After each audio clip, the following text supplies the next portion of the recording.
Of all the financial titans and philanthropists of the 20th century, none are more complex or mysterious than George Soros. Like Carnegie, J.P. Morgan, and the Rockefellers, he amassed billions through ruthless business decisions, only to turn around and give away most of his fortune to advance his own personal philosophy. But now George Soros is worried. He thinks the global economy is coming apart at the seams, and that the world needs to be protected from people like George Soros.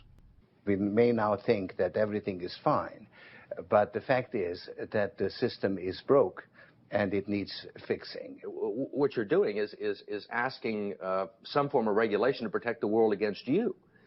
Well, I'm a player, and I think all players should be regulated. There have to be rules of the game. I cannot and do not look at the social consequences of what I do. Last month, he brought the First Lady with him for a look at some of the projects his foundation is funding. This is Mr. George Soros. This year, Soros plans to give away almost $500 million around the world. Which George Soros am I talking to now? The amoral George Soros or the moral George Soros? It's one person who at one time engages in amoral activities and at the rest of the time tries to be moral.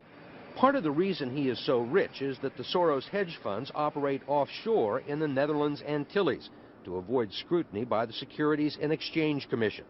So even while Soros tells Congress and the Treasury that hedge funds must be regulated to stop the global crisis, he's avoiding the rules. Why is it that Americans can't invest in the quantum fund? It's an offshore fund. Why is that? Because the fund is not registered with the Securities and Exchange Commission. So we are not licensed to do business in the United States. That's right. Because?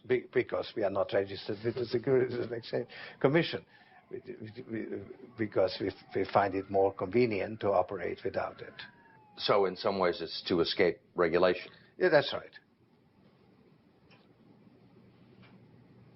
But you've been sitting here talking about the need for regulation.